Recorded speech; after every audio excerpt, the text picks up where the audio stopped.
Selamat pagi jemaat Tuhan, berjumpa kembali dalam doa pagi online. Mari masuk hadirat Tuhan, puji, sembah Dia, Tuhan kita yang penuh kasih.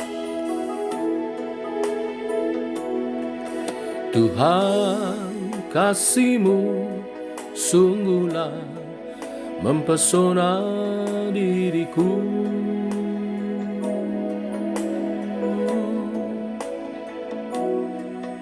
Tuhan, kuasa-Mu sungguhlah menggetarkan hatiku. Kasih-Mu ya Tuhan, yang Kau limpahkan bagiku, lebih dari yang ku perlu. Kau sediakan bagiku, ku sembah Kau Tuhan sepanjang umur hidupku, sepanjang umur hidupku.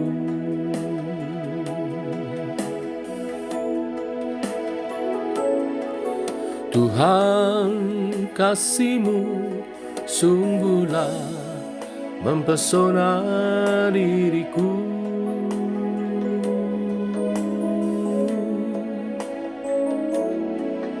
Tuhan, kuasa-Mu sungguhlah menggetarkan hatiku. Kasih-Mu ya Tuhan, yang Kau limpahkan bagiku, lebih dari yang ku perlu. Kau sediakan bagiku, ku sembah Kau Tuhan sepanjang umur hidupku, sepanjang umur hidupku.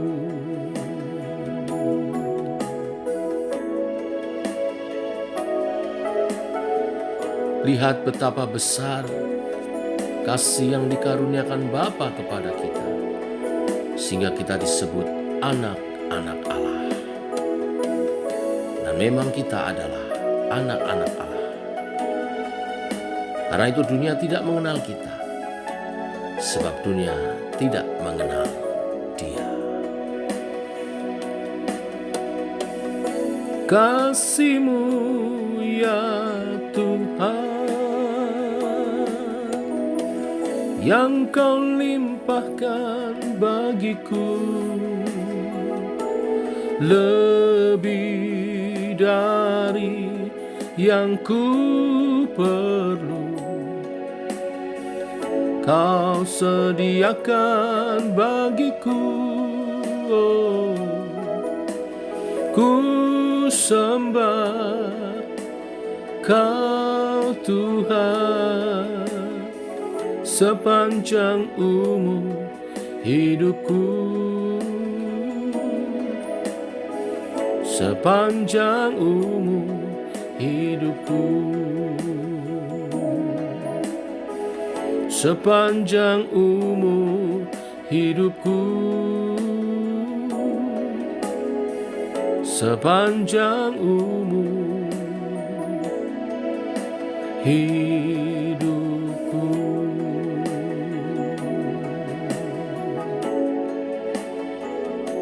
Oh,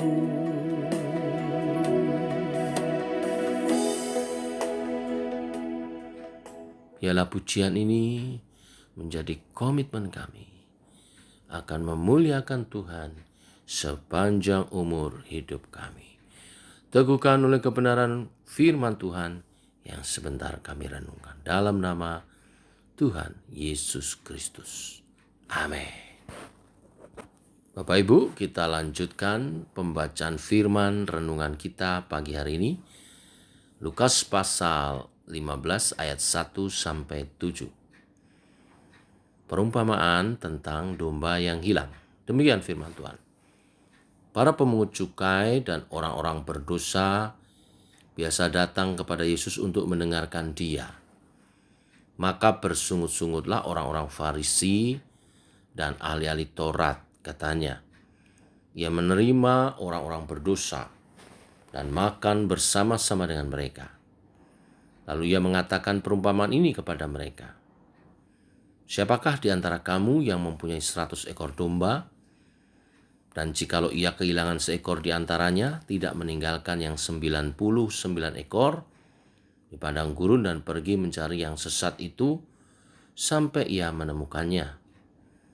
Dan kalau ia telah menemukannya, ia meletakkannya di atas bahunya dengan gembira. Dan setibanya di rumah, ia memanggil sahabat-sahabat dan tetangga-tetangganya, serta berkata kepada mereka, "Bersukacitalah bersama-sama dengan aku, sebab dombaku yang hilang itu telah kutemukan. Aku berkata kepadamu, demikian juga akan ada sukacita di surga, karena satu orang berdosa yang bertobat, lebih daripada sukacita karena 99 orang benar yang tidak memerlukan pertobatan." Amin. Bapak Ibu, konteks daripada perikop ini diawali dengan adanya 3 pihak. Yesus, para pemungut cukai dan orang-orang berdosa, dan yang ketiga orang-orang Farisi dan ahli-ahli Taurat. Harus dimengerti bahwa pada masa itu orang Yahudi membangun suatu pemikiran tentang adanya orang-orang benar dan orang-orang berdosa. Para pemungut cukai, karena mereka bekerja kepada penjajah, dianggap orang-orang berdosa. Dan orang miskin juga dianggap orang berdosa karena keadaan mereka yang miskin dianggap sebagai suatu hukuman atas dosa tertentu. Pemikiran seperti ini kemudian membagi masyarakat ke dalam 2 golongan. Sehingga golongan orang benar tidak mau berinteraksi dengan orang-orang berdosa, apalagi duduk makan bersama mereka. Oleh sebab itulah di ayat 2 dikatakan, maka bersungut-sungutlah orang-orang Farisi dan ahli Taurat, katanya, ia menerima orang-orang berdosa dan makan bersama-sama dengan mereka. Bagi orang-orang Farisi dan ahli Taurat, melihat Yesus duduk makan bersama pemungut cukai dan orang-orang miskin itu menjadi sesuatu yang tidak wajar. Dari dasar inilah Yesus kemudian menjelaskan kepada kaum Farisi dan ahli Taurat posisi dirinya dan posisi Allah dalam melihat ciptaannya. Yesus menegur mereka tentang pemikiran mereka yang salah, yang jauh melenceng dari ajaran Allah melalui perumpamaan domba yang hilang. Sebagai perbandingan, kita juga bisa melihat Matius 9 ayat 10 sampai 13 dikatakan di sana, kemudian ketika Yesus makan di rumah Matius, datanglah banyak pemungut cukai dan orang berdosa dan makan bersama-sama dengan Dia dan murid-muridnya. Pada waktu orang Farisi melihat hal itu, berkatalah mereka kepada murid-murid Yesus, "Mengapa gurumu makan bersama-sama dengan pemungut cukai dan orang berdosa?" Yesus mendengarnya dan berkata, "Bukan orang sehat yang memerlukan tabib, tetapi orang sakit. Jadi pergilah dan pelajarilah arti firman ini. Yang kukehendaki ialah belas kasihan dan bukan persembahan. Karena aku datang bukan untuk memanggil orang benar, melainkan orang berdosa." Dari perumpamaan yang disampaikan Yesus tentang domba yang terhilang, kita akan belajar beberapa hal. Yang pertama, saya tidak mempersoalkan siapa yang hilang dan ditemukan dan siapa 99 domba dalam perumpamaan ini. Tetapi yang pertama, hal terpenting yang sebaiknya harus diperhatikan adalah bagaimana posisi Tuhan bagi orang berdosa. Perhatikan bahwa ketika ada satu domba yang hilang, posisi aktif untuk menemukan ada di tangan sang gembala, bukan di domba itu yang berusaha kembali. Dengan demikian, Allah menemui manusia dan keselamatan kita adalah hanya karena kasih karunia Allah belaka. Hanya oleh kasih karunia dari Tuhan, bukan hasil kerja manusia. Baru setelah itu, setelah orang diselamatkan, kita yang telah memperolehnya harus senantiasa mengerjakan keselamatan itu dengan aktif melalui kasih kepada Tuhan dan kepada sesama. Yang kedua, Yesus makan bersama dengan orang-orang yang terpinggirkan dalam sosial masyarakat Yahudi. Ini harus menjadi contoh bagi kita. Akankah kita sebagai pribadi yang mengikut Yesus mau juga melaksanakan hal demikian? Mau berbaur dengan masyarakat, tidak membangun tembok pemisah, dan hidup bersahaja. Pelajaran dari sikap kaum Farisi dan ahli Taurat membuat kita sebaliknya introspeksi diri kita.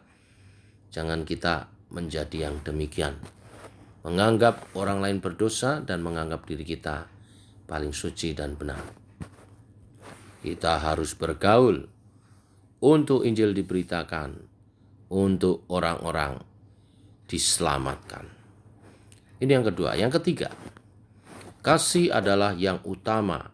Dan itulah pesan Yesus Kristus. Kasih Allah bagi manusia dan kasih manusia bagi sesama. Sering dan mudah disebut, tetapi dalam penerapannya, baik pribadi dan jemaat sering kurang berhasil dalam pelaksanaannya. Yang cukup berhasil adalah penerapan peraturan dan tradisi, baik adat maupun tradisi gereja. Ini mengingatkan kita supaya tetap menjadi murid Yesus dan tidak berubah menjadi kaum Farisi dan ahli Taurat yang membuat hukum-hukum dan peraturan tetapi meninggalkan jiwa mengasihi. Kita lupa Allah adalah sumber hukum dan peraturan, tetapi Dia sendirilah kasih itu. Inilah berita firman hari ini. Allah mengutus Yesus untuk menyelamatkan yang terhilang dan berdosa. Yesus memberikan kita Roh Kudus untuk mengerjakan keselamatan yang kita peroleh dalam Kristus, dengan mencari dan membawa pulang yang terhilang. Tuhan memberkati. Mari kita berdoa.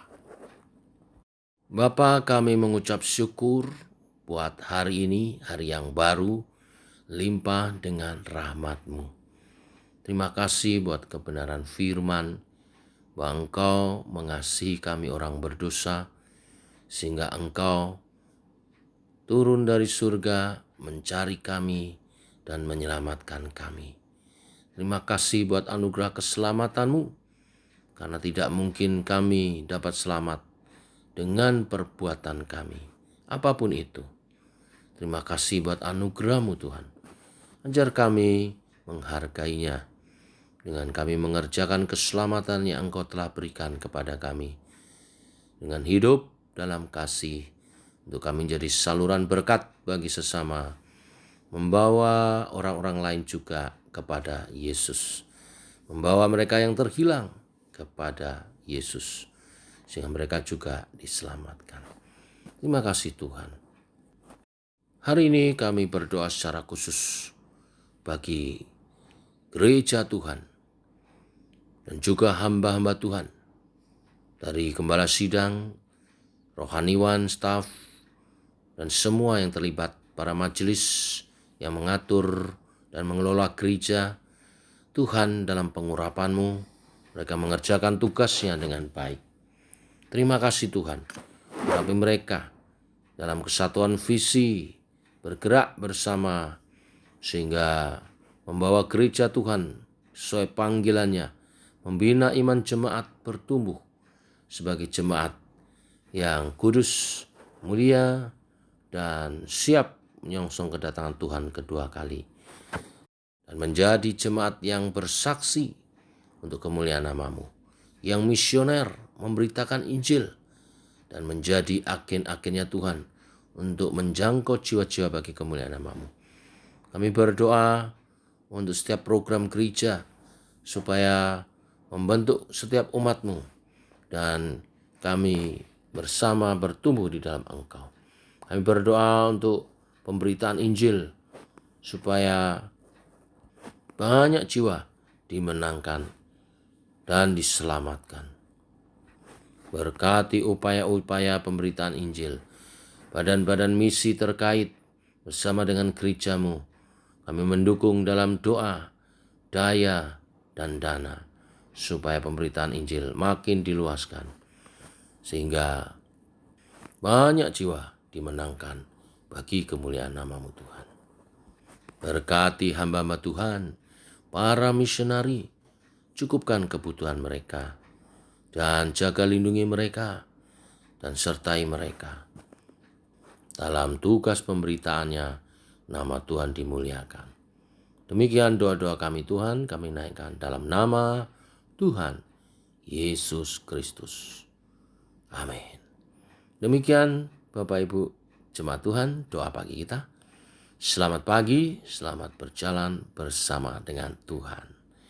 Shalom, tetap semangat.